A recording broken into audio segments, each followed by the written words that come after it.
Pemirsa, kasus penahanan ijazah oleh beberapa perusahaan menggemparkan publik beberapa waktu lalu. Bahkan di Surabaya, polisi menetapkan Jan Huadiana sebagai tersangka pengelapan 108 ijazah mantan karyawannya. Lalu mengapa praktik penahanan ijazah ini masih ditemukan di sejumlah daerah? Inilah segmen telusur kasus tipu daya perusahaan tahan ijazah karyawan bersama jurnalis Metro TV, Reida Pulpi.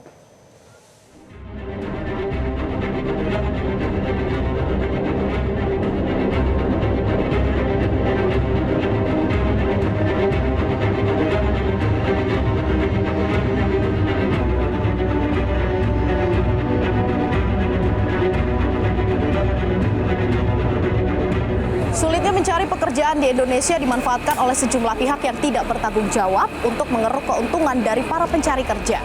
Mulai dari menahan ijazah, kemudian meminta mereka untuk membayar sejumlah uang dengan iming-iming diterima kerja, ternyata sudah menjadi cerita biasa. Lalu bagaimana kisah mereka dan apa yang harus dilakukan oleh pemerintah untuk memberantas modus-modus ini? Ikuti penelusuran kami. Mei lalu, publik digemparkan oleh kasus penggelapan ratusan ijazah oleh perusahaan. Jan Huadiana, pemilik UD Sentosa Sil di Jawa Timur, bisa jadi merupakan orang pertama yang berurusan dengan hukum lantaran perusahaannya menahan ijazah karyawan. Kini Diana resmi menjadi tersangka penggelapan setidaknya 108 ijazah mantan karyawan yang disembunyikan oleh pihak perusahaan. Tadi diserahkan kepada kita kurang lebih 108 ijazah yang dilakukan atau dibawa yang bersangkutan. Ini terkait dengan laporan Surya Sasmita. Memang di laporan Sasmita ini ada beberapa 9 orang kurang lebih yang melakukan laporan. Status dari Diana sendiri saksi atau tersangka? Yang bersangkutan sudah hari ini dilakukan gelar perkara dan dinaikkan ke penyidikan dan menetapkan tersangka saudara Jidi. Tak hanya kasus Diana, pada akhir Mei lalu, 13 mantan pekerja PT Tetmonindo Pratama Semesta di Kabupaten Sidoarjo, Jawa Timur melaporkan pihak manajemen karena dimintai uang 6,5 juta rupiah saat ingin mengambil ijazah yang ditahan. Ijazah mereka ditahan dengan jangka waktu yang bervariasi. Paling lama 13 tahun ijazah mereka mondok di perusahaan. Para karyawan awalnya diminta mundur atau di PHK karena ada barang milik perusahaan yang hilang saat libur Idul Fitri lalu. Mulai 2012 terus sampai sekarang diberhentikan bulan 4 tanggal 12. Begitu datang langsung suruh pulang dan ijazah ditahan. Surat ijazah saya suruh ngambil, katanya sebentar lagi, hanya sementara aja mungkin saya kasihkan. Ternyata sampai sekarang tidak dikasihkan. Kalau sayanya kenapa nggak dikasihkan? Nunggu sampai ketemu Barang yang hilang. Kemudian salah satu perusahaan di Cianjur, Jawa Barat diduga menahan ratusan ijazah mantan karyawan selama bertahun-tahun. Tim advokasi karyawan dari DPC Serikat Pekerja Nasional Cianjur, Denny Furkon, menyebut awalnya ijazah diwajibkan oleh perusahaan saat calon karyawan melamar pekerjaan sebagai jaminan. Bahkan tak hanya ijazah, namun BPKB motor hingga surat pertanahan pun tak luput ditahan oleh perusahaan. Kurang lebih mungkin 150 karyawan semua ditahan, ya, ijazahnya ditahan pada saat awal masuk kerja. Mereka wajib menyerahkan dokumen pribadi, baik itu ijazah, bahkan ada yang BPKB, surat tanah, dan juga surat berharga lainnya. Tim Metro TV mencoba menghubungi Dimas, salah satu pekerja di Jakarta yang sempat merasakan hal serupa. Ternyata pemirsa, kasus penahanan ijazah oleh perusahaan ini sudah merupakan cerita biasa di kalangan para pekerja. Kami memiliki salah seorang narasumber yang ingin disembunyikan identitasnya, namanya Dimas. Dimas ini pernah melamar pekerjaan di daerah Jakarta dan sekitarnya dan sempat mengalami beberapa kali ijazahnya akan ditahan. Saya akan mengajak Anda untuk berbincang langsung melalui saluran telepon dengan Dimas. Kita coba telepon.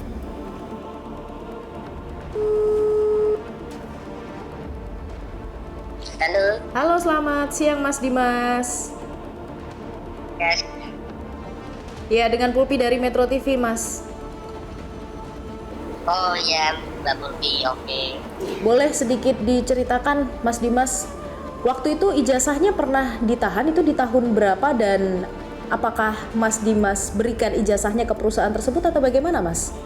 Pernah kejadian sebenarnya 3 kali, Mbak. Di tahun pertama tuh 2020 saat saya pertama kali masuk kerja jadi fresh grad. Nah itu saya di salah satu perusahaan keuangan swasta yang cukup besar sih. Sebelumnya kayak kaget aja tiba-tiba disuruh bawa ijazah asli pas tanda tangan kontrak. Nah setelah saya ke kantornya dan menunjukkan ijazah, itu udah deg-degan tuh, ditahan gak ya, oh ternyata nggak ditahan, seperti itu.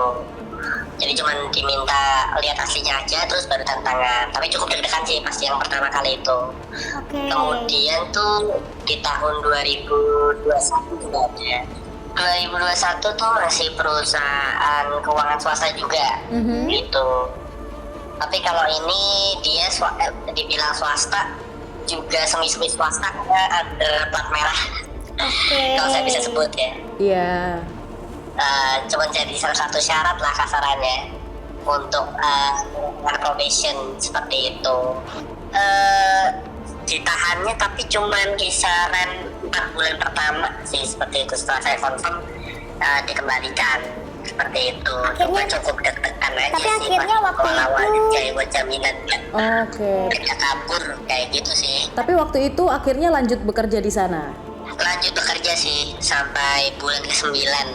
Kalau yang ketiga tuh cukup unik sih karena saya mutusin buat ngambil ya. Jadi emang syaratnya saya udah proses pertama kayak psikotes atau interview HR, interview user segala macam itu udah semua tes. Di akhir-akhir mereka ngomong itu penempatan 3 tahun di suatu tempat lah di Kalimantan dan mengharuskan untuk ditahan ijazah saya selama 3 tahun. Apa ketakutannya? Karena cukup takut ya, karena kan pertama kan domisili saya dengan tempat kerja tersebut kan cukup jauh ya, beda pulau. Jadi memang saya ya kondisi pertama tersebut yang cukup saya khawatirkan seperti itu. Apakah nanti lingkungan kerjanya bagus atau tidak itu kan jadi pemikiran saya juga nantinya. Jadi ketika itu pas disarankan untuk penahanan ijazah selama 3 tahun saya langsung mundur sih Mbak, kayak gitu. Mas Dimas, kalau kita lihat dari Kementerian Ketenagakerjaan kan sudah mengeluarkan surat edaran kalau perusahaan tidak boleh lagi menahan ijazah pekerjaannya. Nah, Mas Dimas yang punya pengalaman serupa bahkan sampai 3 kali, bagaimana responnya? Kalau respon saya kalau untuk surat edaran tersebut sih cuma kayak semacam himbauan atau omon-omon ya, karena pada realita di lapangan pasti membutuhkan tindak lanjut peraturan yang lebih apa ya namanya, lebih menekan lagi untuk pengusaha terutama sih yang melakukan hal tersebut. Karena kalau hanya himbauan, edaran atau apapun itu walaupun tingkatannya menteri pun saya rasa nggak cukup efektif sih. Beberapa kolega atau teman-teman saya yang diangkat karyawan tetap sih ada penahanan ijazah itu 1 tahun 2 tahun lah setelah pengangkatan baru bisa diambil.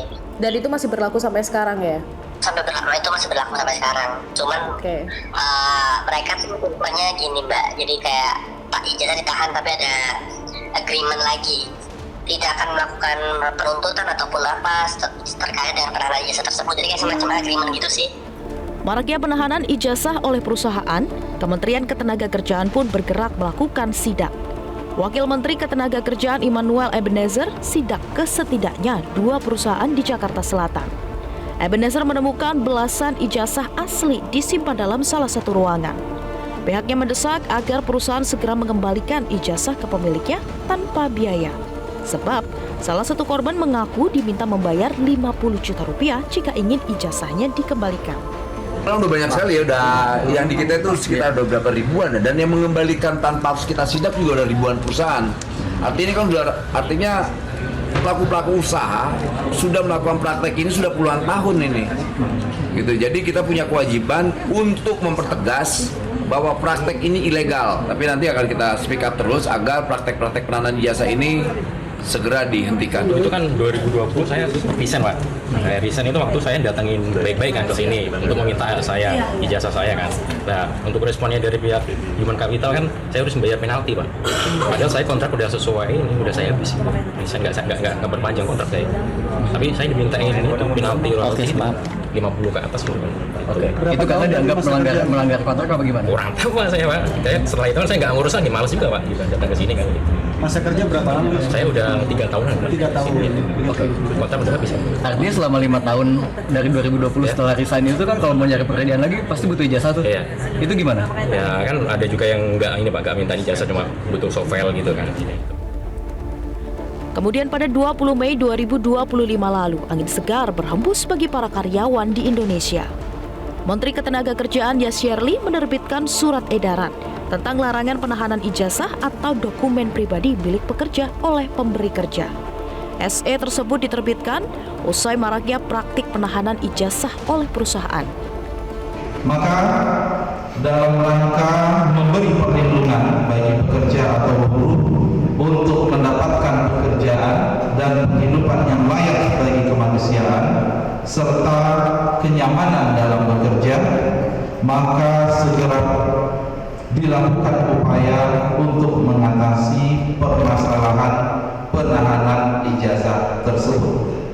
Hari ini Selasa tanggal 20 Mei 2025, di mana kita merayakan Hari Kebangkitan Nasional, saya selaku Menteri Ketenagakerjaan beserta jajaran menerbitkan surat edaran nomor M-HK-MI-004-05-5 tentang larangan penahanan ijazah dan atau dokumen pribadi milik pekerja atau buruh oleh pemberi kerja. Karena ijazah itu adalah syarat utama dalam mencari kerja. Kalau itu ditahan, bakal susah untuk mencari kerjanya, Kak. Kalau saya sih setuju. Soalnya kan untuk mencari peluang lain di luar. Bukan maksud saya untuk tidak loyal pada perusahaan yang sekarang. Cuma kalau memang sudah tidak sesuai dengan apa ya keadaan keluarga di rumah seperti apa, atau kurang suka dengan peraturan di perusahaan tersebut, atau permasalahan kompetitif dari teman kerjanya sendiri seperti apa, kalau mereka nggak suka kan mau nggak mau cari keluar dong atau resign. Kalau emang ditahan kan terpaksa mereka harus resign dulu, baru cari kerja lagi. Ujung-ujungnya mereka harus pengangguran dulu. Setuju banget. Karena ijazah itu merupakan suatu hal yang penting ya kan bagi diri kita. Kayak mungkin untuk kita cari kerja ke depannya, dan pastinya takutnya itu ijazahnya itu disalahgunakan juga. Setuju menurut saya, karena di mana ijazah itu adalah sebuah privasi ya buat kita, kayak pencapaian kita dari sebuah perguruan pendidikan yang kita udah capai. Terus kalau ditahan kayak kesannya kayak takut dimanfaatin aja sih sebenarnya sih, Kak. Setuju sih Mbak, karena kebetulan teman saya juga ada beberapa yang sudah kerja, cuman kan ijazahnya ditahan, jadi kayak kebebasan kita tuh gak bisa untuk mengeksplor lebih itu jadinya tertahan gitu kan. Misalkan kalau menurut saya dari kontrak kerja itu sendiri kan ada tanda tangannya ya, misalkan memang nanti dia mau keluar atau apa itu sudah lebih dari cukup, misalkan mau didenda atau apapun. Tapi kalau untuk ijazah tuh ya privasi kita sih. Jadi surat edaran dari Menteri Ketenagakerjaan terkait perusahaan yang tidak boleh menahan ijazah para pekerjanya sudah resmi dikeluarkan. Kalau Anda pemirsa setuju atau tidak dengan peraturan dari surat edaran ini? Dari Jakarta, Tim Liputan Metro TV. Jelajahi cara baru mendapatkan informasi. Download Metro TV Extend sekarang.